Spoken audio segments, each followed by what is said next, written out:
Assalamualaikum warahmatullahi wabarakatuh. Waalaikumsalam. Selamat pagi, salam sejahtera bagi kita semua. Sebelum memulai kegiatan pada hari ini, marilah kita panjatkan puji syukur kehadirat Tuhan Yang Maha Esa, karena atas kehendaknya kita dapat berkumpul di sini dalam keadaan sehat dan berbahagia untuk menyimak informasi yang akan diberikan. Perkenalkan, saya Arinda yang akan menjadi moderator pada acara hari ini. Terima kasih atas kehadiran Bapak Ibu dalam kegiatan presentasi pembahasan budaya positif di SMP Santo Yusuf Pajat yang akan disampaikan oleh Ibu Jumiatun, SPD. Acara ini diselenggarakan dengan tujuan pengimbasan apa yang telah diterima oleh kegiatan calon guru penggerak oleh Bu Jumiatun, mengajak pemangku kepentingan yang ada di sekolah untuk menciptakan budaya positif di sekolah secara bergotong royong. Baik, untuk selanjutnya saya meminta bantuan Pak Bayu untuk memimpin doa pembuka agar acara dapat berlangsung dengan baik dan lancar. Kepada Pak Bayu kami persilahkan.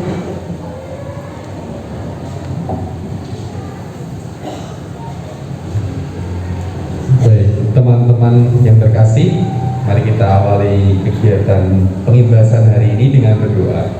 Doa akan saya pandu secara Katolik, bagi Bapak Ibu yang beragama lain bisa menyesuaikan. Dalam nama Bapa dan Putra dan Roh Kudus, amin. Allah Bapa yang Maha Kasih, terima kasih hari ini kami boleh berkumpul bersama dengan teman-teman untuk melakukan pengimbasan tentang budaya positif. Semoga materi yang disampaikan kepada kami bisa membawa perubahan positif bagi kami dalam mendidik peserta didik kami, dan khususnya untuk perkembangan kami sendiri sebagai seorang pendidik. Berkati acara hari ini Tuhan, supaya acara hari ini bisa berjalan dengan baik dan lancar seturut dengan kehendak-Mu. Amin. Kemuliaan kepada Bapa, Putra, dan Roh Kudus, seperti pada permulaan, sekarang, selalu, dan sepanjang segala abad. Amin. Dalam nama Bapa dan Putra dan Roh Kudus. Amin. Terima kasih Pak Bayu. Baik, untuk acara selanjutnya adalah sambutan dari Kepala Satuan Pendidikan SMP Santo Yusuf Pajat kepada Bapak Ignatius Agus Budiono, SPD MPD, dipersilakan. Terima kasih saudara moderator. Yang pertama, saya ucapkan terima kasih banyak untuk Bu Jumiatun SPD dan juga Bu Winarti SSI yang telah mengikuti program guru penggerak. Perjalanan sudah selama hampir 3 bulan, dan hal yang terpenting adalah pada hari ini kita akan bersama-sama menerima atau menularkan apa yang telah dipelajari oleh Bu Jumiatun, dengan tujuan agar semuanya nanti juga proses belajarnya itu menjadi semakin lancar. Jadi Bu Jumiatun sudah belajar selama 3 bulan. Apa yang dia miliki sekarang akan ditularkan pada kita semuanya. Ada 3 model paling tidak seseorang yang menerima perubahan itu sendiri. Yang pertama adalah model orang, ketika dia memperoleh perubahan, maka dalam dirinya dia mengatakan ini bagus, ini baik, maka saya harus berubah dan saya akan memulai perubahan itu. Model yang kedua adalah orang yang melihat bahwa biarkanlah saya tidak berubah dulu, biarkanlah orang lain berubah dulu. Ketika orang lain itu sudah berubah, maka saya ikut berubah. Dan model yang ketiga adalah yang cuek, apatis terhadap perubahan itu sendiri. Artinya, alah, untuk apa sih saya berubah? Toh ya seperti ini, jadi guru ya seperti ini gitu. Semoga saja harapan saya kita menjadi orang yang pertama atau yang kedua. Paling tidak apa yang nanti kita dengar dari Bu Jumiatun itu bisa membawa kita juga pada perubahan. entah nanti jenengan Bapak Ibu yang hari ini hadir itu langsung juga punya pikiran untuk mau berubah atau memerlukan proses yang panjang, mungkin 1 bulan 2 bulan juga mau berubah ketika Bujum Buin ini sudah berubah, atau mungkin teman saya sudah berubah, saya mau berubah. Intinya sama, adalah bahwa perubahan itu harus kita lakukan ketika kita bisa membantu orang lain. Yang terpenting apa yang kita terima pada hari ini nanti menjadikan anak-anak kita itu belajar lebih bahagia, dia lebih sukacita, ya, sehingga kebebasan anak ini menjadi prioritas utama yang membebaskan dirinya dari ketakutan, membebaskan dirinya dari kemalasan, dari kebodohan dan lain sebagainya. Semoga acara hari ini menjadikan kita semuanya semakin hari semakin lebih baik, sehingga sungguh-sungguh dengan semboyan kita terus melayani, memberikan terbaik dengan lemah lembut, itu terwujud dalam perilaku kita sehari-hari. Selamat bersiap untuk Bujumiatun. Semoga perjalanan hari ini lancar dan semuanya memberikan berkat untuk kita semuanya. Sekian, terima kasih dan selamat pagi. Baik, terima kasih atas sambutan yang telah diberikan oleh Pak Budi. Jadi harapannya adalah kita dapat sama-sama berubah untuk menjadikan anak-anak kita menjadi lebih bahagia dan sukacita, sehingga kebebasan anak itu menjadi prioritas utama. Baik, untuk mencairkan suasana, Bapak Ibu, saya akan meminta tolong kepada Pak Edi untuk memberikan ice breaking sebentar, supaya nanti pada saat pemberian materi dari Bujum bisa tersampaikan dengan baik. Minta tolong kepada Pak Edi, dipersilakan.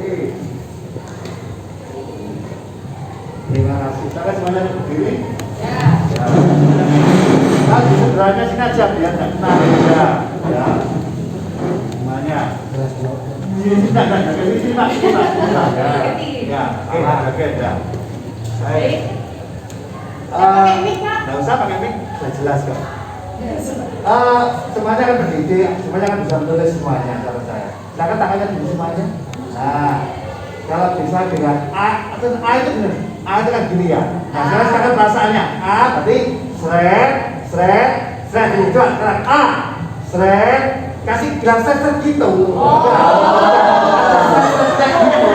Iya, ada sret-sretnya. Ayo mulai A. Pakai mic aja. Pakai mic. Iya. Ya, wis pakai mic biar jelas. A sret. Sekarang B sret. Nah, sekarang pulpennya taruh di sini, perasaannya di sini. Nah, sekarang nulisnya pakai gini. Kalau A, beda. Sret. Nah, gitu. Iya, goyang. Iya. Coba kita mulai. A sret. Nah, sekarang kalau C sret. Kalau O sret. Dia coba bulas O sret. Bu ini O. Ya. Sekarang kalau H, ayo sret. Ya, terima kasih tepuk tangan semuanya. Oke. Cukup ya. Kurang apa cukup, Bapak Ibu? Cukup ya. Kurang, masih kurang Pak Edi, masih. Oh, masih kurang itu yang kedua. Sekarang yang kedua, silakan tangannya di depan. Sini. Nah, Tangannya di depan. kalau ada gini satu, Ya, oke. terus di atas, Dua. Biasanya kan jangan menara ya. Bisa coba menara, terus namanya Marina, satunya apa? Menari. Menari berarti goyang-goyang. Ya, oke. 1, 2, 3. Menari. Gini. Ya, Marina, menari, menara. Gini. Di atas menara. Oh, gitu. Ayo, 1, 2, 3. Marina, menari, menara, Marina, menari. gini. Jangan suruh saya salah maju tiru. Saya nyanyi, Bapak Ibu guru yang jelas, oke?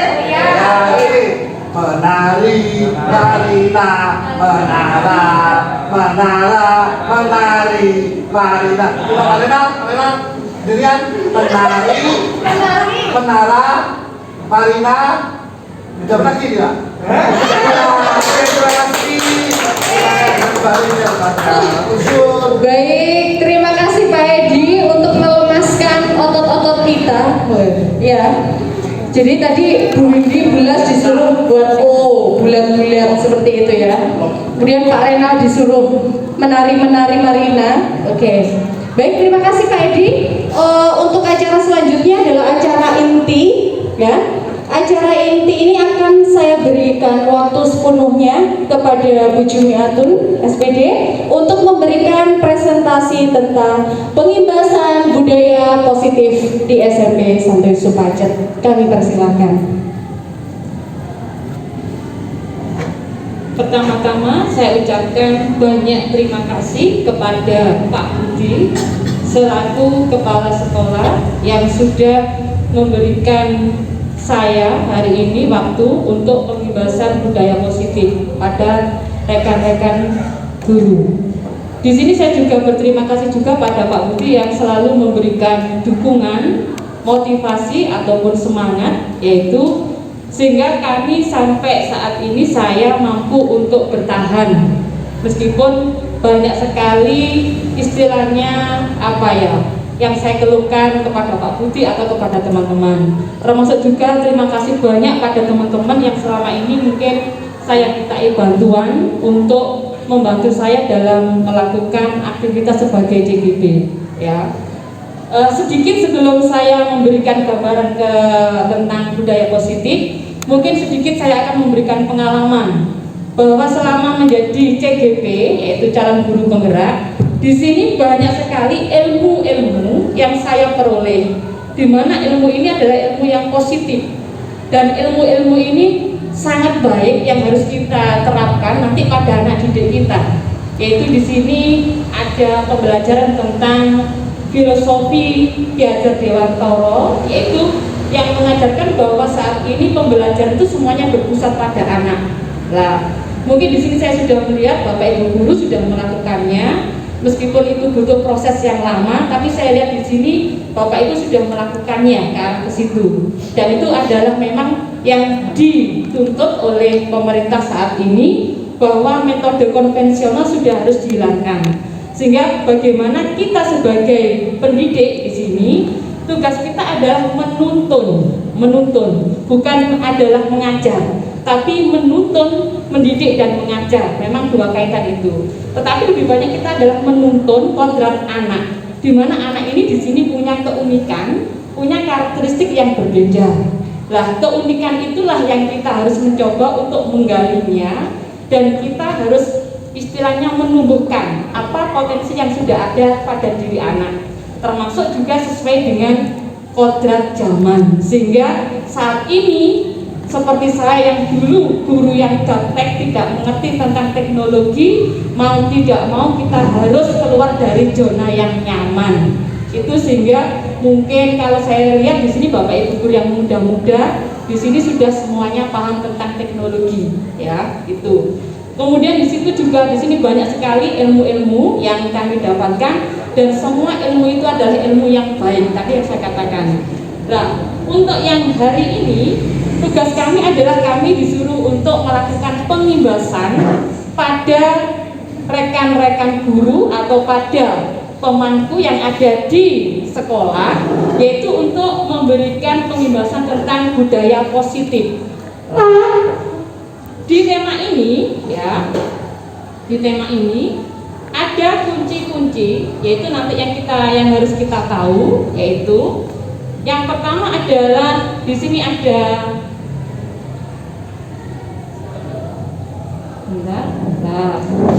di sini kita harus tahu dulu tentang apa sih itu perubahan paradigma belajar, ya. Di sini yang pertama adalah kita harus mengerti tentang itu apa sih yang dimaksud dengan disiplin positif, ya. Kemudian kita harus mengetahui kenapa manusia berperilaku itu jelas ada motivasi. Motivasinya itu apa? Kemudian ada kebutuhan dasar. Setiap orang itu dia punya kebutuhan dasar. Kita harus tahu nanti kebutuhan dasarnya itu apa saja. Kemudian kita sebagai guru, kita harus menempatkan posisi kontrol kita sebagai apa di sini. Kemudian nanti di sini ada keyakinan kelas. Kemudian ini yang penting karena di sini di tema ini adalah kita nanti di langkah terakhir kita dituntut untuk melakukan segitiga restitusi. Nah, mungkin sebelum saya menjelaskan tentang tema-tema yang hari ini tadi ada 6 poin. Ini adalah materi yang sangat bagus menurut saya. Karena secara tidak langsung saya mencoba, memang ini butuh proses, ya.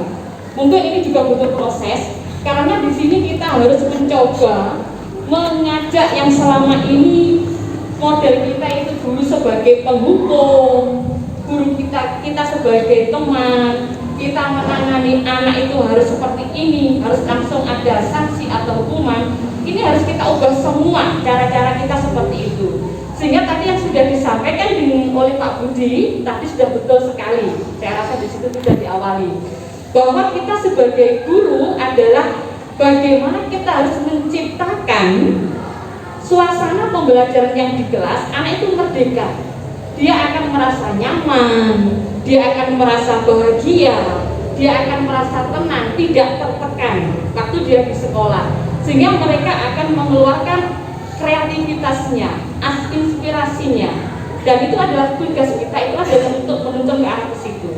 Nah, sehingga di sini saya mulai yang pertama di sini, ya.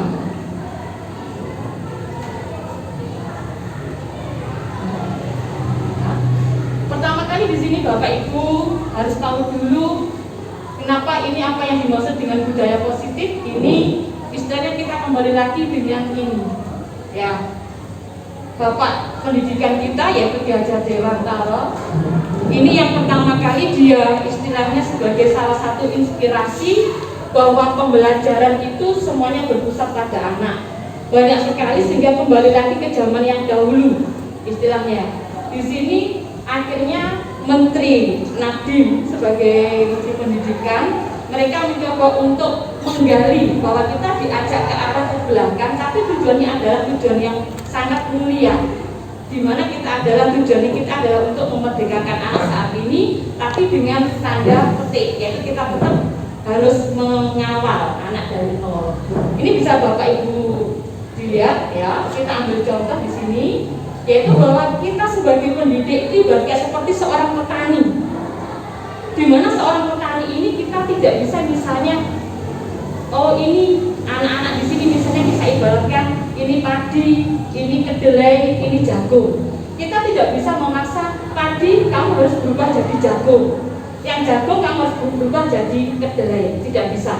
Tapi setiap anak itu punya keunikan, dia punya potensi, dia punya bakat yang tidak sama.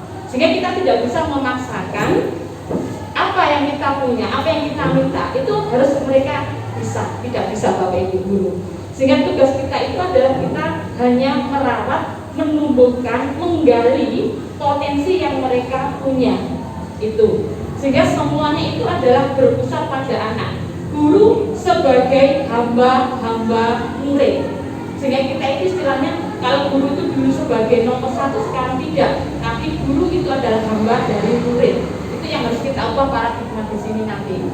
Sehingga di sini tugas kita itu hanya bagaimana kita memperbaiki kondisi tanah, kita memelihara anak-anak di sini dengan cara kita beri pupuk. Jika di situ ada kelakuan atau tindakan yang salah, kita ingatkan. Nah, kemudian di sini budaya positif di sini saya ibaratkan sekolah ini adalah sebagai tanah, tempat untuk bercocok tanam. Sehingga guru harus mengusahakan bagaimana sekolah itu menjadi lingkungan yang menyenangkan, bisa menjaga, melindungi murid dari hal-hal yang tidak baik. Makanya kita sebagai pendidik, tanggung jawab kita di sini besar saat ini, apalagi dengan perkembangan teknologi yang saat ini, bahwa kita harus menciptakan lingkungan positif di mana semua warga sekolah di sini dibutuhkan, yaitu saling mendukung, saling belajar, dan saling bekerja sama, sehingga akan tercipta kebiasaan-kebiasaan yang baik. Dan ini sudah kita terapkan di sekolah kita. Selama ini Bapak Ibu guru atau di dalam kegiatan sekolah, kita sudah melakukan kegiatan pembiasaan-pembiasaan yang sudah dilakukan oleh anak-anak. Nah, pembiasaan-pembiasaan itu termasuk ada kebiasaan-kebiasaan tersebut, itu nanti kita tumbuhkan. Bahwa kebiasaan-kebiasaan itu tujuannya adalah untuk menumbuhkan sikap-sikap yang positif nanti di sini. Nah, dari kebiasaan itu kalau dilakukan secara terus-menerus, maka kebiasaan itu akan tumbuh menjadi suatu karakter. Nah, inilah yang dituntut, bahwa saat ini murid tidak cuma hanya pandai dalam kognitifnya saja, atau tidak hanya dalam dia punya keterampilan, tapi dia juga nanti menjadi murid yang keluar dari setiap sekolah akan memiliki berkarakter. Kalau di sini saat ini yang terkenal saat ini itu adalah profil pelajar Pancasila. Nah, banyak sekali nilai-nilai nanti atau karakter-karakter yang bisa kita tumbuhkan. Akhirnya dari karakter-karakter itu nanti akhirnya itulah yang akan membentuk budaya positif pada sekolah kita. Nah, lalu bagaimana, apa manfaat dari lingkungan positif? Satu, kita bisa menjadikan murid itu punya pribadi yang bahagia. Itu yang diminta tadi, bahwa murid ini harus punya perasaan bahagia. Dia bisa mandiri itu berarti dia bisa berpijak pada kakinya sendiri, berusaha untuk mencari tanpa bantuan orang lain dulu. Ya, sehingga kita mencoba anak saat ini baik dalam kegiatan pembelajaran kita biasakan untuk ini, sehingga anak tidak menggantungkan lagi pada guru semuanya, tapi mereka harus mau belajar untuk mencari entah itu literasi atau sumber yang lain dengan cara mereka masing-masing. Dia punya rasa tanggung jawab. Dan nanti kalau ini sudah kita ciptakan, mau nggak mau akhirnya pembelajaran itu tercipta tadi yang berpusat pada murid. Akhirnya suasana belajar nanti akan menjadi interaktif, menjadi inspiratif, menyenangkan, ada menantangnya, kemudian memotivasi juga murid untuk aktif. Ya. Kemudian yang berikutnya, bagaimana strategi kita? Lah, itu yang harus kita pikirkan saat ini. Karena kita dituntut bahwa kita juga harus menciptakan budaya positif, maka kita harus punya strategi bagaimana cara menciptakan. Nah, yang pertama adalah kita mencoba menghilangkan rasa takut dulu pada diri anak. Karena selama ini anak-anak di sini yang kita lihat ada rasa takut, itu yang ada pada diri mereka. Sehingga kita sebagai pendidik adalah kita mencoba menghilangkan rasa takut dalam diri mereka, biar mereka itu aman, nyaman pada saat dia di sekolah. Akhirnya mereka bisa belajar dengan tenang. Nah, yang kedua, kita selalu memberikan motivasi, sehingga Bapak Ibu guru pada saat sebelum mengajar atau pada saat kegiatan pembelajaran, di sini kita mencoba untuk memberikan motivasi. Kamu jangan takut salah. Nah, itu yang sering istilahnya saya berikan ke anak-anak, dan itu memberikan ada perubahan yang banyak sekali. Meskipun di sini kamu salah tidak apa-apa, tapi belajarlah. Karena salah itu termasuk proses dari pembelajaran kamu. Kalau kamu tidak pernah untuk mencoba, itu tidak akan pernah untuk mendapatkan pengalaman. Nah, nanti dua ini kita coba, ya strategi ini kita coba pada diri anak tadi. Dua langkah ini, ya. Kemudian ini tadi, nah kita untuk menciptakan ini kita harus mengubah paradigma kita dulu. Nah, ini ada kegiatan Bapak Ibu, ya. Mungkin Bapak Ibu jika tidak jenuh, nah silakan di sini Bapak Ibu guru mencoba untuk membayangkan ada benda. Bapak Ibu membayangkan Bapak Ibu ini punya benda. Nah, benda itu silakan digenggam, dimasukkan pada tangan Ibu. Ya, kemudian Bapak Ibu bawa benda itu adalah benda yang sangat berharga bagi Bapak Ibu. Nah, Setelah kalian digenggam sama Bapak Ibu di situ dengan kepala tangan tadi, nah silakan di sini saya minta ini dekat, yang cari teman sama dekatnya. Silakan berusaha gantian nanti Bapak Ibu ya, gantian. Misalnya Pak Renal mencoba menggenggam tangan, nanti Pak Amin mencoba. Pak Amin bisa apa enggak membuka kepala tangannya Pak Renal? Nah nanti Pak Renal gantian juga dengan sama Pak Amin. Silakan Bapak Ibu, silakan dicoba ini. Betul, dengan segala upaya saya minta, silakan. Salah satu nanti gantian ngepal di dalam kepala tangan Bapak Ibu itu ada sesuatu yang berharga. Lah, sampun? Mungkin? Iya. Iya. Iya, betul. Ya, mungkin ada yang memberikan kesimpulan dari apa yang dilakukan oleh Bapak Ibu. Silakan mungkin siapa yang mau memberikan itu tadi, apa yang bisa dilakukan antara tadi Bapak Ibu pun tadi, ada yang mau untuk itu silakan. Apa yang terjadi? Nah ini ada pertanyaan. Apa yang terjadi? Siapa yang punya kontrol? Nah itu tadi kan ada si A sama si B. Nah pada saat tadi si A sama si B, waktu si A mengepal, gimana si B waktu dia membuka tangannya? Si A terbuka apa enggak? Silakan siapa yang mau untuk sharing? Pak Amin mungkin sama Pak Renal yang tadi sudah berusaha untuk membuka kepala tangannya. Ketika tadi saya mencoba membuka genggaman Pak Renal, di sana genggamannya sungguh kuat karena apa sesuai dengan apa yang dikatakan tadi bahwasanya di dalam genggaman Pak Renal ini terdapat sesuatu yang sangat berharga untuk dilindungi. Begitu juga sebaliknya, ketika saya mempunyai sesuatu yang sangat berharga, ini juga saya berusaha dengan sekuat mungkin, sebagus mungkin untuk melindunginya. Seperti itu tadi. Siapa yang punya kontrol? Yang punya kontrol adalah yang menggenggam tangan. Terima kasih Pak Amin. Mungkin tadi waktu itu ada yang sempat tangannya terbuka. Siapa yang tangannya tadi terbuka? Gak ada yang terbuka. Wah, berarti bocor ini udah. Ya. Mungkin misalnya kalau Bapak Ibu dimingi-mingi, misalnya kayak gini, silakan Pak Edi dibuka tangannya. Nanti saya kasih uang 1 juta loh. Gimana Pak Edi? Gimana Pak Edi? Kalau ada pertanyaan kayak seperti itu, Pak Budi, Pak Edi saya lain. Gimana Pak Edi? Kalau berkaitan dengan uang ya oke-oke saja. Jadi ya kita nggak mungkin bohong. Kalau 1 juta dikasih Pak Budi, tetap buka aja, tetap buka. Tapi itu rahasia. Apanya? Tapi itu berharga rahasia. Tapi kalau yang saya pegang ini sangat berharga ya tidak saya buka.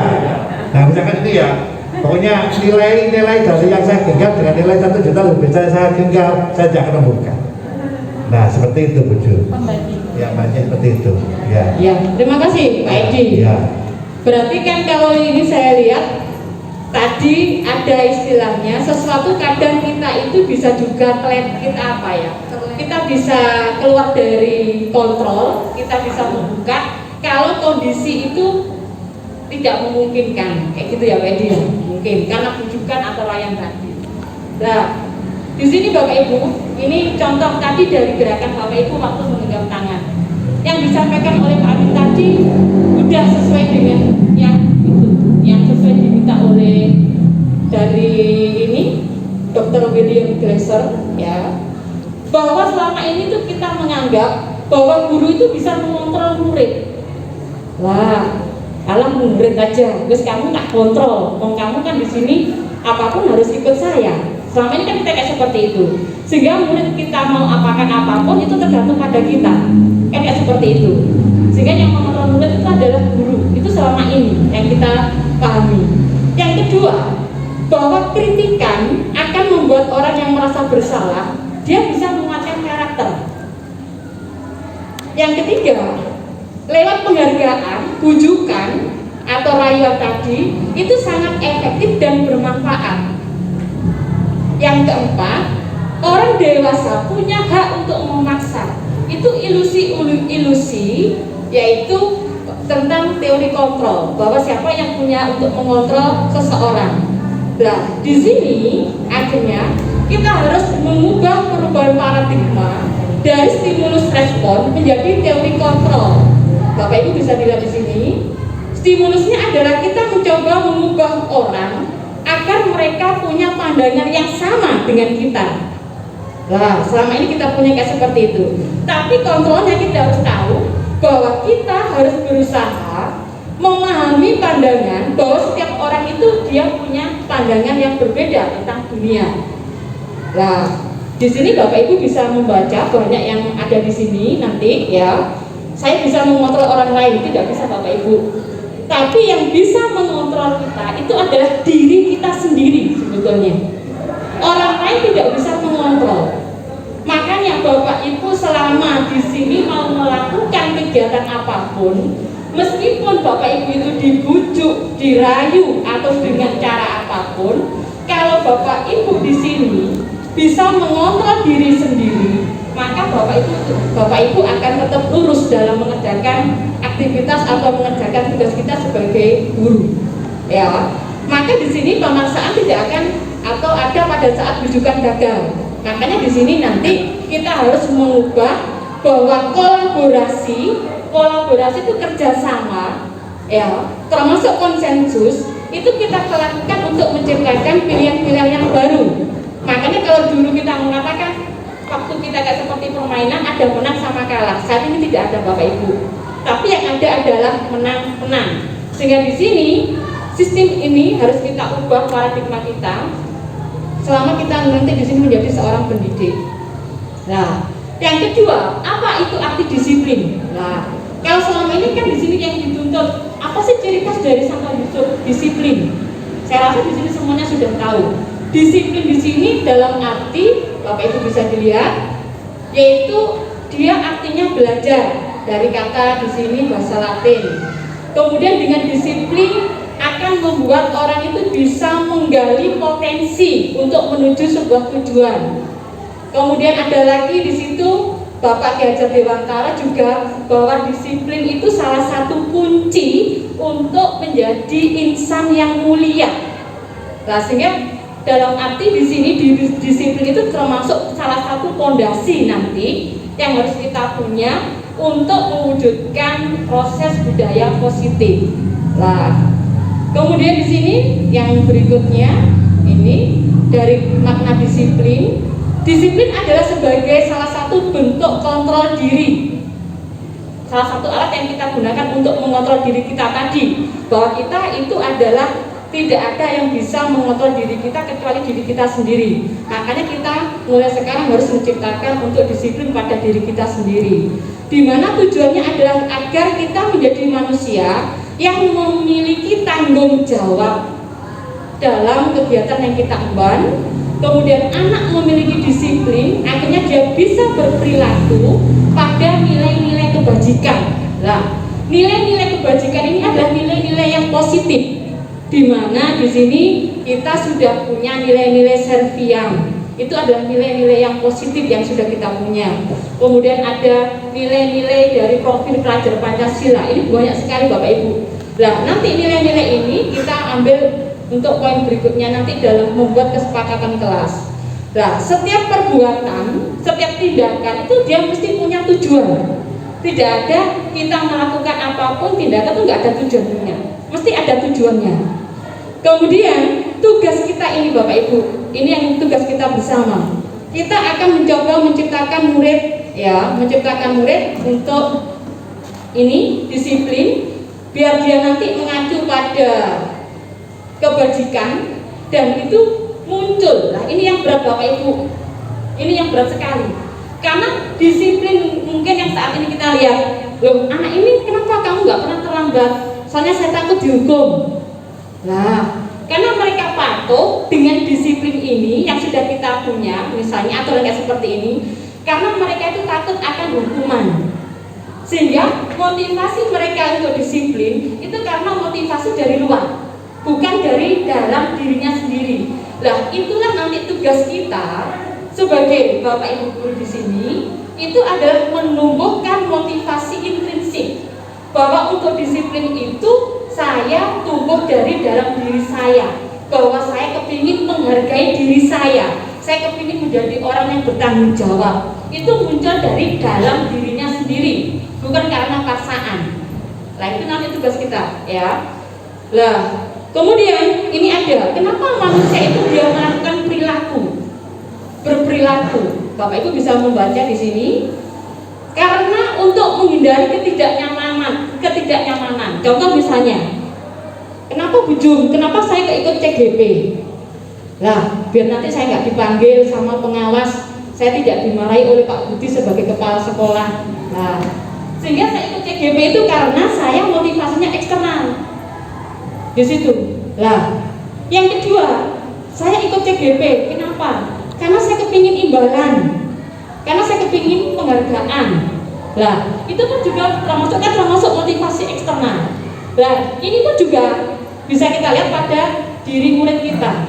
Mereka melakukan perilaku itu karena ada istilahnya motivasi, tapi motivasi itu karena tadi takut dihukum, takut diancam, karena dia tidak nyaman atau karena dia ingin mendapatkan penghargaan. Lah, tujuan kita adalah ke arah kesini. Ini Bapak Ibu, ya, bahwa disiplin positif itu adalah tujuannya ini untuk menghargai diri kita agar kita menjadi insan sesuai harapan kita, ya. Kemudian bagaimana strateginya kita menanamkan disiplin positif? Yang pertama Bapak Ibu, marilah kita nanti mensosialisasikan ke murid, ngajak murid untuk diskusi, mereka untuk curah pendapat, kita buat kesepakatan, yaitu kita buat kesepakatan dengan murid-murid untuk mencari nilai-nilai kebajikan, nilai-nilai universal, ya. Nah, dari nilai-nilai yang positif itu, disinilah kita juga terus akan memberikan motivasi, sehingga motivasi itu secara tidak langsung akan merangsang menumbuhkan anak untuk berubah, Bapak Ibu, ya. Kemudian selama kita menanamkan ini, kita sebagai pendidik haruslah bersikap tegas tapi lembut. Tegas keras nggak dibutuhkan Bapak Ibu sekarang. Saya ini sudah mengalami banyak perubahan yang terjadi pada diri saya. Ternyata saat ini anak itu lebih menurut pada diri kita kalau kita itu mengajak mereka itu dengan cara yang lembut tapi tegas. Nah, ini yang memang sudah saya coba di sini. Saya selama CGP di situ menerapkan pada anak, sehingga saya masuk di sini di kelas tidak pernah marah saat ini, Bapak Ibu. Itu yang saya dapatkan. Kalau mau marah di sini saya mencoba untuk menambah perubahan. Ya, nah, itu istilahnya di sini itu yang harus kita tempuh nanti di sini selama kita menjadi pendidik. Nah, tadi kalau anak berperilaku dia punya motivasi, mesti anak berperilaku melakukan tindakan seperti pelanggaran. Kenapa kamu terlambat? Kenapa kamu nggak mengerjakan PR? Kenapa kamu kok coret-coret bangku? Kenapa kamu kok bully teman kamu? Bapak Ibu nggak boleh memvonis. Itu nggak boleh kita lakukan. Anak melakukan tindakan seperti itu atau pelanggaran tata tertib yang sudah ada di sekolah, berarti di situ anak itu ada sesuatu. Dia punya alasan. Kenapa saya berperilaku seperti ini? Dia punya alasan. Nah, alasannya itulah nanti Bapak Ibu yang kita harus cari tahu. Kita nggak boleh menjudge langsung. Kamu terlambat langsung kayak gini. Nggak boleh Bapak Ibu. Kita harus menanyakan. Berarti ada sesuatu yang dia tidak terpenuhi dari 5 kebutuhan yang harus dia punya.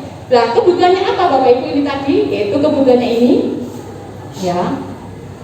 Dia butuh untuk bertahan hidup, butuh untuk penguasaan, butuh kasih sayang dan rasa diterima, butuh kesenangan, butuh kebebasan.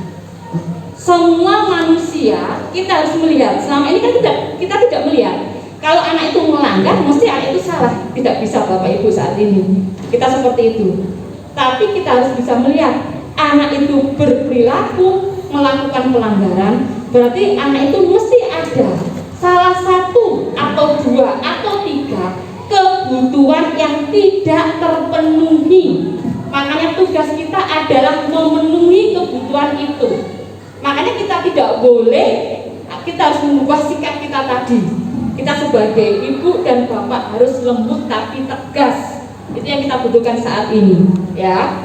Nah, contohnya kayak seperti ini Bapak Ibu. Nah, silakan mungkin. Soal yang pertama, ini ada pernyataan. Ibu guru bilang, aku tidak boleh bersenandung sewaktu mengerjakan tugas. Katanya kelas harus tenang. Bisa Bapak Ibu baca? Nah, silakan mungkin di sini Bu Pak Bayu. Kalau melihat dari kasus ini Pak Bayu mungkin lihat di sini apa sih kebutuhan yang ingin dipenuhi oleh anak ini, Pak Bayu? Kalau menurut saya ini anak ini gemar bernyanyi, Bu. Nah, Iya. Jadi kebutuhannya mungkin dia mengekspresikan dirinya dengan cara bernyanyi. Kesenangannya seperti itu buat saya. Ada yang berbeda mungkin yang lain?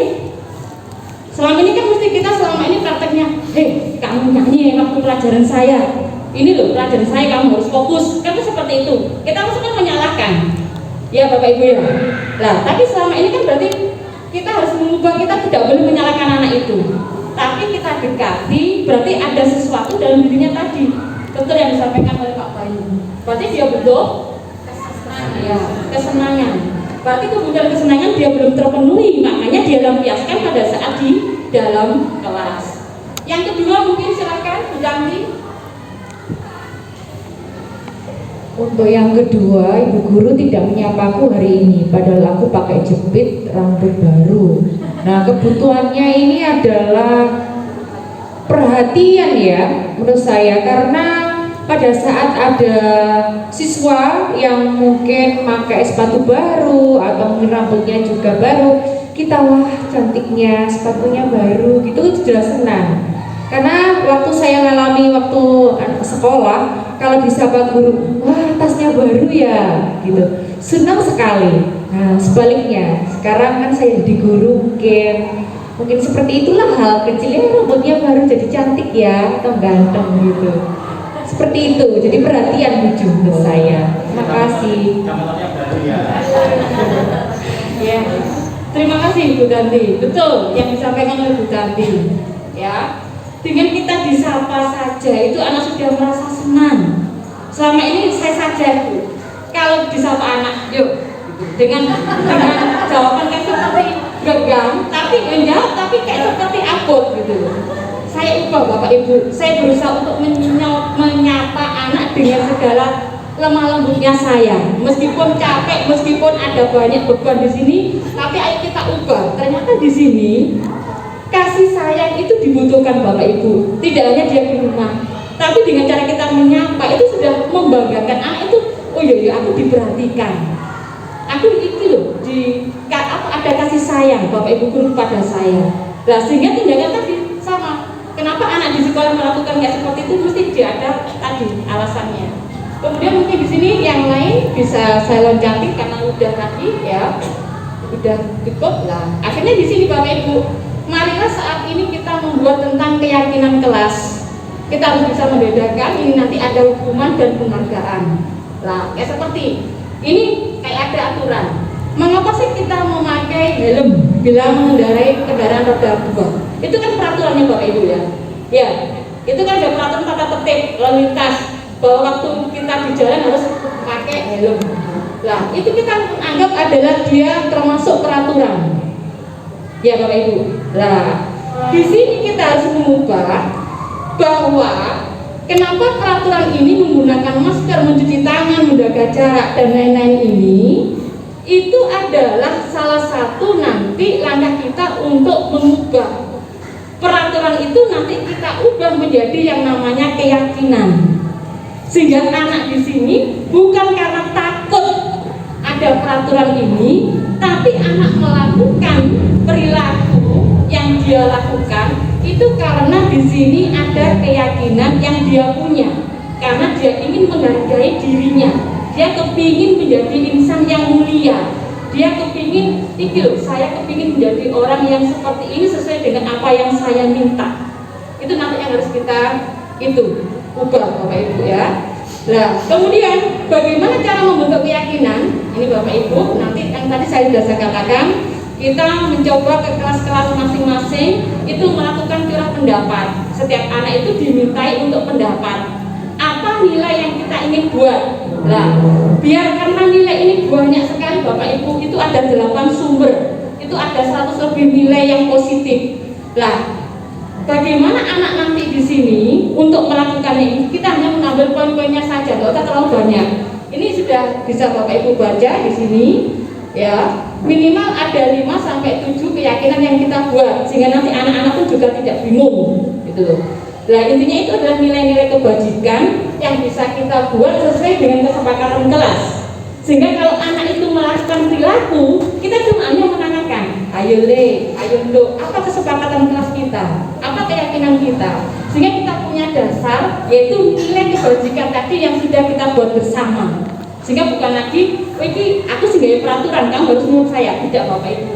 Sehingga sekarang semua anak itu dilibatkan. Makanya tadi, semua kegiatan yang kita lakukan di sekolah, itu semuanya berpusat pada anak. Kita cuma hanya menuntun, ya itu. Kemudian, nah ini salah satu contoh keyakinan kelas yang sudah saya buat di kelas 8A. Sehingga nanti misalnya di sini ya ada anak yang tidur, misalnya kayak seperti anak saya di sini Yuda. Ya saya tanya aja, Yuda, kamu di sini kan sudah kita punya kesepakatan. Kalau kamu tidur berarti nilai apa yang tidak kamu istilahnya langgar? Mereka sudah cuma tinggal ini. Oh ya Bu, saya nggak menghargai karena waktu bu guru ini menjelaskan atau waktu diskusi malah saya itu tidur, kan berarti dia sudah menunjukkan nilai apa yang dia langgar. Makanya kesepakatan ini perlu kita buat Bapak Ibu nanti ya. Ini kemudian berikutnya di sini lah, ini tadi contoh selama ini peraturannya. Kembalikan buku ke tempat. Menurut Bapak ini keyakinan apa yang ingin dituju? Kalau sudah ngambil buku, kita harus mengembalikan ke tempatnya. Nilai apa yang kita tanggung? Apa Pak Anin? Betul, tanggung jawab. Biar dia punya nilai tanggung jawab. Dilarang mengganggu orang lain. Nilai apa? Betul, menghargai. Hadir di sekolah 15 menit. Disiplin. Mungkin yang lain selain disiplin? Apa? Tanggung jawab, totalitas kan? Ya. Kalau dia sudah tahu, oh ini konsekuensinya berarti di situ harus dia totalitas. Nah, di sini Bapak Ibu ada peraturannya seperti ini, bisa dilihat ini. Nah, sehingga anak ini cuma nanti dengan adanya ini kita tidak lagi membuat peraturan. Dengan dia melakukan pelanggaran, dia cuma tahu, oh iya, ini loh saya kenapa kok menggunakan masker? Saya harus menggunakan masker. Oh berarti saya itu nilainya adalah biar saya selamat, biar saya itu sehat, orang lain itu selamat, agar itu tadi dengan istilah Pancasila seperti ini. Lah, kenapa kamu di sini kan jangan berlari di kelas atau koridor. Nah, kita cuma hanya memberikan nilainya saja. Itu yang nanti kita ke arah ke sana, ya. Kemudian nanti di sini dihukum oleh penghargaan. Selama ini kan Bapak Ibu ini saya lihat waktu memang termasuk usaha yang baik menurut Bapak Ibu ya. Ayo biar anak-anak itu aktif, biar anak-anak itu punya prestasi, biar anak-anak itu semangat. Selama ini kan kita memberikan penghargaan kepada anak, entah itu bentuk istilahnya bentuk benda atau bentuk istilahnya ucapan atau bentuk yang lain. Tetapi di sini ternyata penghargaan itu dia waktu dia dihukum oleh penghargaan, maka di sini dia akan berpengaruh jangka pendek sama jangka panjang. Sehingga sifatnya penghargaan itu cuma hanya istilahnya di sini menghukum. Ya, Bapak Ibu bisa di sini lihat, ini tidak sangat efektif dalam arti dia malah akan merusak hubungan kita sama murid. Sehingga penghargaan ini mungkin kita coba secara berangsur-angsur kita ubah Bapak Ibu ya. Kemudian berikutnya, nah ini contoh misalnya kita melakukan tindakan. Ayo karena kamu terlambat, kamu harus mencatat 100 kali. Ini kan kita bentuk hukuman Bapak Ibu ya. Nah, sekarang tidak ada lagi Bapak Ibu namanya hukuman, tidak ada lagi. Tapi yang ada itu adalah sanksi atau konsekuen. Nah, sanksi atau konsekuen itu muncul karena dari nilai yang sudah kita buat dengan kesepakatan tadi. Sehingga di sini kita tidak boleh, selama ini kan memang sudah ada aturan yang baru, guru tidak boleh melakukan hukuman baik itu secara fisik ataupun secara non fisik. Kita mengatakan kata-kata yang kasar itu sebetulnya malah menyakitkan ya Bapak Ibu. Makanya selama ini saya pun juga berubah. Saya akan mencoba untuk mengubah waktu saya bertutur kata. Ternyata dengan kata-kata yang kasar itu malah akan membuat anak itu dendam pada diri kita dan mereka akan mengingatnya sampai kapanpun. Nah, ini harus kita hilangkan istilahnya yang sifat-sifat kita yang dulu Bapak Ibu ya. Misalnya kalau membersihkan tumpahan air di meja, lah apa konsekuensinya? Kita nggak langsung, ayo kamu di sini langsung ngepel kelas ini enggak. Tapi kita tanya, kalau dia misalnya tadi di sini mereka menumpahkan air, maka konsekuensinya apa? Menurut Bapak Ibu, konsekuensinya apa? Apa? Betul, membersihkan tadi. Kalau misalnya anak mencoret-coret meja, apakah kita hukum atau konsekuen? Berarti nilai apa yang kita minta? Nilainya tanggung jawab. Kalau anak terlambat, apakah kita hukum? Nggak boleh. Konsekuensinya apa? Mengganti waktu terlambatnya. Makanya nanti Bapak Ibu, kalau nanti kita anak-anak seperti itu, berarti kita pun juga harus sama. Kalau kita terlambat 10 menit, 15 menit, maka jangan salahkan Pak Budi. Ya kamu harus ganti. Anaknya begitu kan kok kamu nggak mau. Nah, gitu. Nah, sama itu kan ada kesepakatan ya Bapak Ibu ya. Nah, ini sebetulnya apa? Itu tadi loh, melatih diri kita untuk menuju ke budaya positif ya. Nah, kemudian di sini berikutnya kita terbalik. Nah, ini perbedaan antara hukuman sama konsekuen. Kalau hukuman itu menyakitkan, betul. Konsekuen ya harus terjadi karena sudah sesuai dengan kesepakatan. Makanya tidak ada hukuman fisik nanti di konsekuen ini. Anak tidak dipaksa, tapi mereka memberikan tanggapan. Oh iya Bu, saya seperti ini. Ya, anak membenci kedisiplinan, maka anak akan menghargai disiplin. Itu nanti yang akan terjadi jika kita akan mencoba menerapkan ini Bapak Ibu. Makanya pada saat ini anak belajar untuk menyembunyikan kesalahan, maka anak akan berusaha untuk mematuhi peraturan. Dia tidak akan takut lagi dengan ancaman, tidak takut lagi dengan tapi ujian, tapi mereka mencoba ini loh, karena saya untuk mematuhi peraturan ini dengan nilai tadi yang dia sudah disepakati.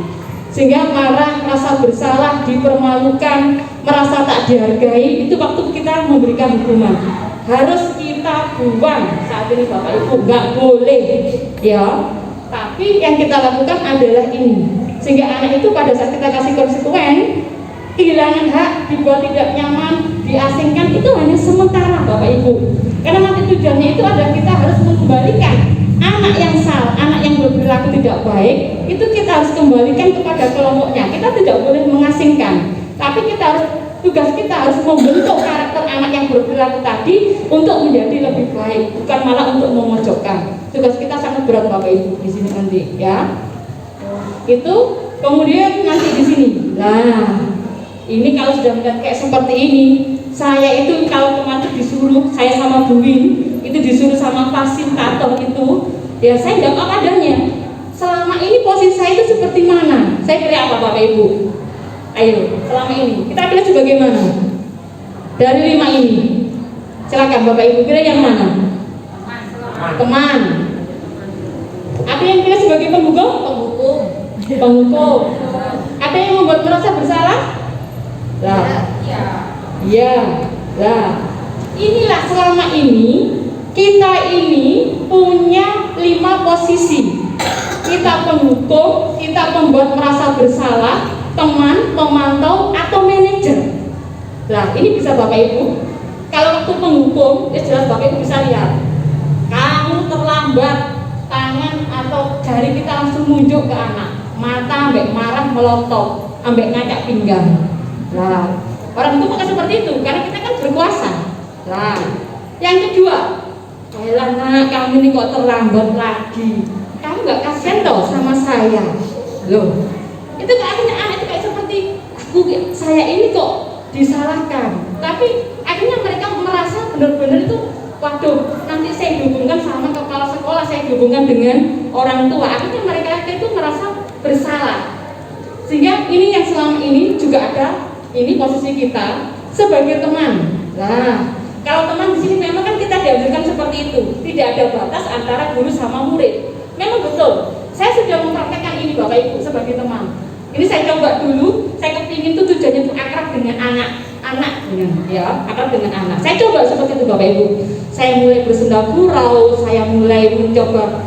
Tapi ternyata betul Bapak Ibu, disalahgunakan. Malah dia tidak akan menghargai diri kita. Lah, makanya ini kita ubah Bapak Ibu. Kita boleh memang sama anak itu sebagai teman, tapi nanti pada saat di akhir, maka posisi kita itu nanti akan terjepit Bapak Ibu. Ya. Nah, sehingga nanti yang kita minta nanti di sini yang dituntut oleh pemerintah itu nanti kita posisinya di sini Bapak Ibu. Ini pemantau atau manajer. Untuk ke arah sini tuh memang kita harus mengubah diri kita, karakter kita. Karena yang dulu kita itu egois, ya, kita masih istilahnya zaman dahulu, istilahnya kita harus mengubah paradigma ini. Kita tidak boleh lagi menghukum. Kita kurangi, boleh teman, tapi dikurangi porsinya mungkin hanya 30% saja, gitu, ya. Ini yang kita nanti tuju ke arah ke sini Bapak Ibu. Hanya tugas kita adalah memantau.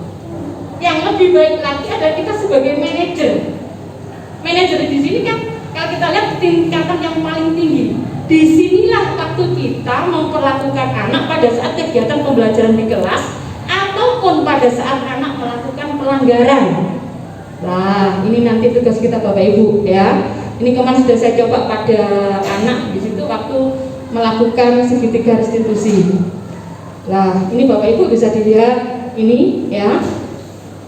Bagaimana 5 posisi ini kalau dia menghukum ya hanya menghardik.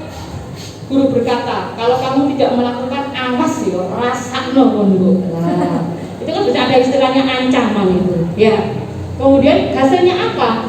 Memberontak, dia akan berontak, malah dia akan menyalahkan, akhirnya dia juga akan berbohong. Saya masih ingat sampai sekarang Bapak Ibu, saya menghukum anak karena dia itu tertidur. Lah, saya nggak tahu tertidur, kemudian saya akhirnya keluar, saya masuk lagi, rok saya itu basah. Karena dia marah tadi waktu saya hukum di situ, dia marah, dendam. Akhirnya apa? Dia mencoba memberontak dengan cara itu tadi, kasih air pada kursi. Akhirnya saya masuk itu kursi saya itu basah. Karena waktu dia tidur, langsung tanpa itu saya hukum dengan apa? Saya kasih air, kepalanya biar dia bangun. Nah, betul Bapak Ibu, itu sudah harus kita hilangkan hukuman-hukuman seperti itu. Saya sudah merasakan kayak seperti itu, makanya di sini ayo kita ubah. Tadi kita bukan lagi penghukum, makanya di sini Bapak bisa dilihat ya nanti dampaknya kalau dia menghukum ya dia akan mengulangi kesalahan lagi. Nah silakan, ini bisa dilihat. Makanya posisi ini, yang ini nanti ke arah sini. Kalau ke sini jangan kesulitan Bapak Ibu, kita butuh proses. Mungkin proses kita menuju ke arah sini kita butuh waktu 6 bulan, bahkan 1 tahun Bapak Ibu. Nggak bisa spontanitas. Karena namanya karakter itu sulit juga untuk harus kita ubah. Karakter itu juga bisa kita mulai dari kita melakukan kegiatan yang tadi, pembiasaan yang positif-positif ya. Ini, kemudian ini tadi karena hukuman ini dia jelas gagal, berarti dia menyakitkan, ada sesuatu yang menyakitkan, konsekuensinya ya harus terjadi.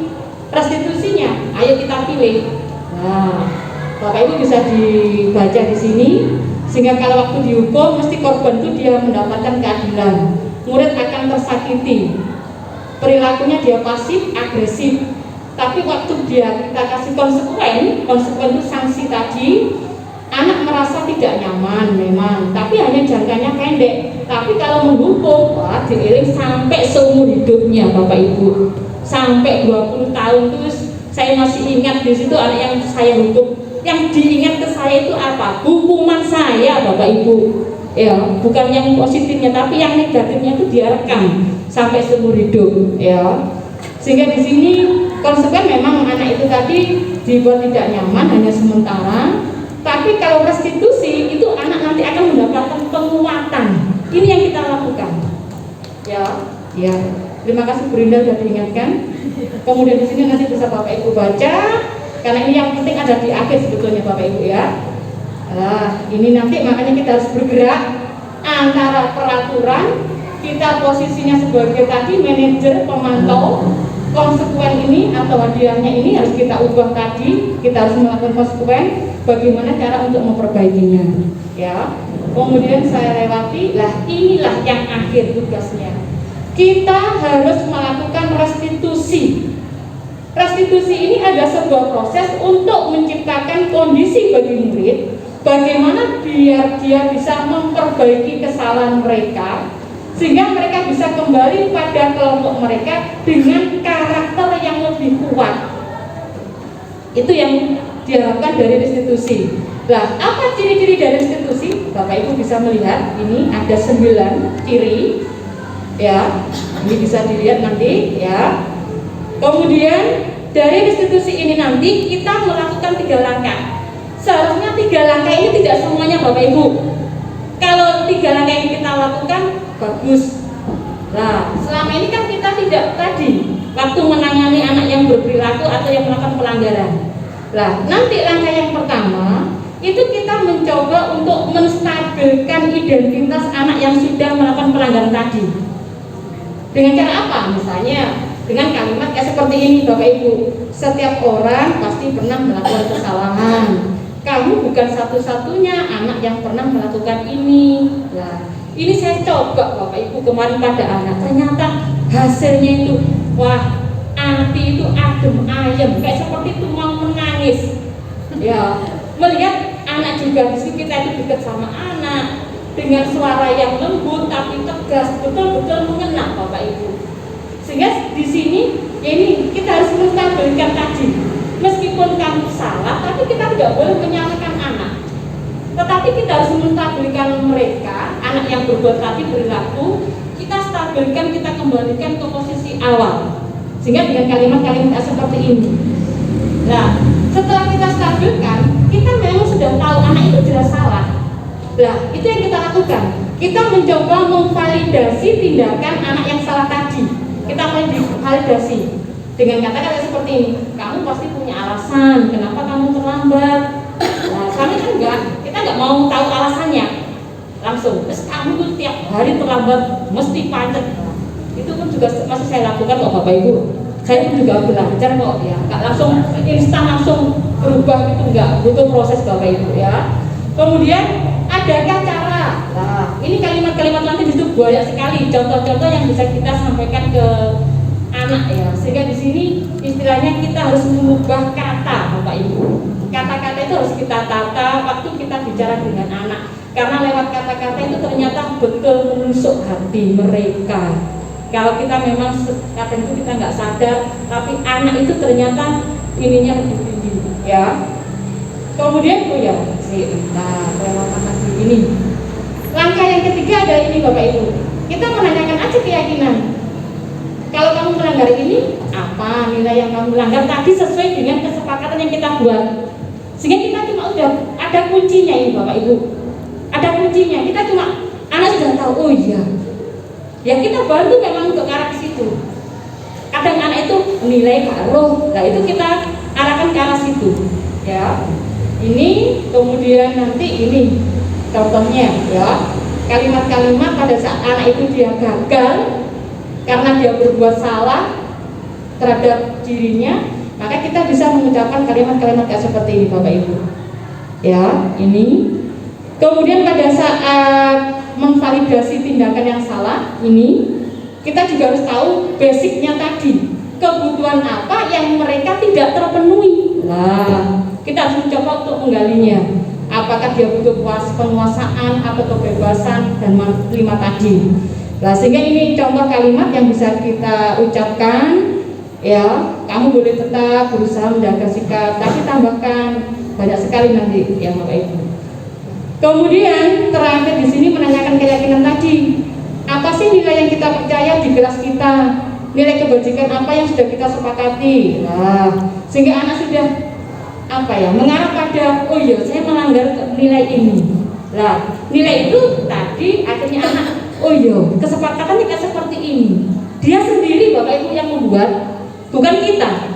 Kalau mereka tidak bisa atau tidak ingat tentang konsekuensi atau kesepakatan yang sudah dibuat, maka tugas kita adalah membimbing Bapak Ibu. Makanya tugas kita nanti sebagai rekan-rekan guru harus itu tadi, harus sekata ya. Nanti itu kemudian nanti ini tadi yang saya katakan, kita sebagai manajer ya sedikit aja berkata-kata, dikurangi kata-kata nih, bahasa tubuhnya lebih banyak ya yang kita lakukan, nada suaranya pun juga harus ada presentasinya dalam nanti melakukan segitiga restitusi di sini. Nah ini nanti yang kita tuju, ini sudah ada peraturan kelas tadi. Di peraturan ini ada sebuah keyakinan atau kesepakatan. Kalau sudah ada kesepakatan di masing-masing kelas, maka nanti akan tercipta yang namanya lingkungan yang positif. Sehingga kalau semua kelas itu bergerak sama, ya sekata di sini, maka nanti ini yang kita arahkan, yang kita tuju, budaya positif jelas akan tercipta. Makanya dibutuhkan kolaborasi, kerjasama, dukungan dan macam-macam, ya itu. Kemudian harapannya ini adalah ini nanti dari segitiga, murid menjadi kuat, murid bisa menyelesaikan masalahnya sendiri meskipun dengan bimbingan kita. Terakhir dia akan merasa percaya diri, merasa punya harga diri, kita hargai, dia bisa mandiri dan punya tanggung jawab. Dalam arti kalau dia melakukan tindakan, berarti saya harus punya tanggung jawab untuk menyelesaikan masalah tersebut. Nah, terakhir di sini bisa kita lihat bahwa budaya positif akan tercipta jika semua warga yang ada di sekolah, termasuk pemangku kepentingan, mau berkolaborasi menerapkan nilai-nilai kebajikan yang sudah disepakati bersama. Saya rasa nanti untuk nilai-nilai ini tetap kita pakai nilai Serviam, itu sudah ada. Mungkin juga bisa Bapak Ibu nilai yang profil pelajar Pancasila boleh. Memang yang lebih baik itu tidak banyak nilai Bapak Ibu, paling tidak 5-7, biar anak pun juga nggak terlalu banyak yang diingat ya. Kemudian nanti di sini pemimpin ini harus punya jiwa kepemimpinan sehingga dapat mengembangkan sekolah yang baik, termasuk untuk menciptakan budaya sekolah yang positif. Saya rasa itu untuk materi pengimbasan saya dari tema budaya positif. Terima kasih Bu Rida. Baik, terima kasih. Beri tepuk tangan untuk Bu Juliatun.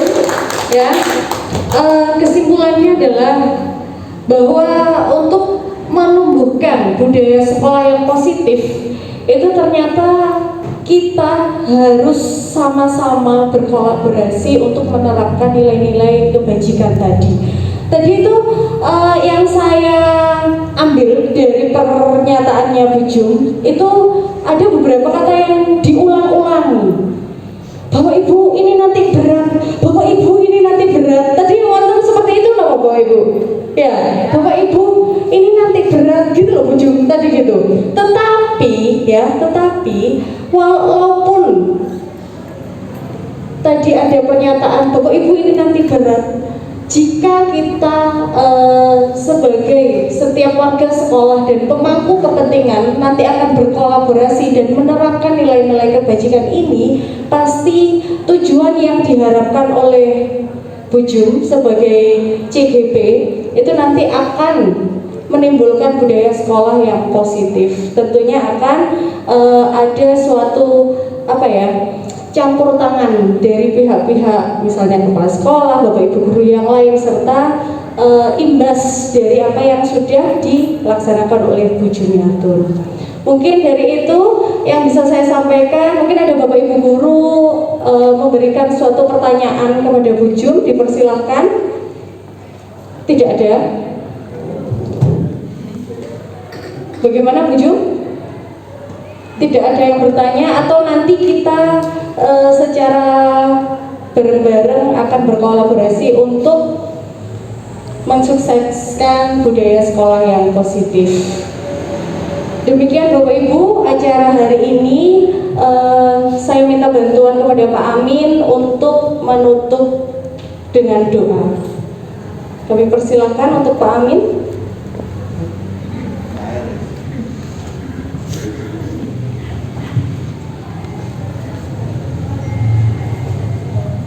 Alhamdulillah, acara pembahasan yang dilakukan oleh Bu Jum kepada kita semuanya berjalan dengan lancar.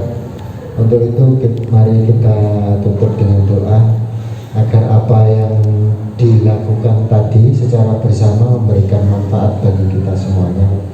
Nun sewu, Suster, Pak Budi dan teman-teman yang lainnya, doakan saya pandu secara muslim. A'udzubillahi minasyaitonirrajim. Bismillahirrahmanirrahim. Allahumma sholli wa sallim ala wa barik ala sayyidina Muhammad wa ala ali sayyidina Muhammad walhamdulillahi rabbil alamin. Hamdan yu'afi ni'amahu wa yukafi masyudah. Rabbana lakal hamdu kama yanbaghi li jalali wajhika wa li sultanik. Rabbana zalamna anfusana wa illam taghfir lana wa tarhamna lanakunanna minal khasirin. Allahumma urzuqna ya Allah. Berikanlah kepada kami semua pendidik yang ada di SMP ini ya Allah. Berikanlah kami kesabaran dalam mendampingi anak-anak kami. Berikanlah kami kekuatan dalam mendampingi anak-anak kami. Jadikanlah keluarga SMP Sapa Yusuf ini menjadi keluarga yang kuat dalam mendampingi dan mendidik putra-putri kami. Rabbana la tuzigh qulubana ba'da idh hadaytana wa hab lana min ladunka rahmah innaka antal wahhab. Rabbana atina fid dunya hasanah wa fil akhirati hasanah wa qina adzabannar. Sallallahu ala sayyidina Muhammad wa ala alihi wa sahbihi wa baraka wa sallam. Subhanaka rabbika rabbil izzati amma yasifun wa salamun alal mursalin walhamdulillahi rabbil alamin. Amin. Baik, terima kasih Pak Amin. Berikut acara untuk pengibasan budaya positif SMP Santo Yusuf Pacet yang dibawakan oleh Bu Jumiatun SPD. Saya akhiri. Apabila ada kesalahan mohon dimaafkan. Saya ucapkan terima kasih telah mengikuti acara ini. Wassalamualaikum warahmatullahi wabarakatuh. Selamat siang, salam sejahtera.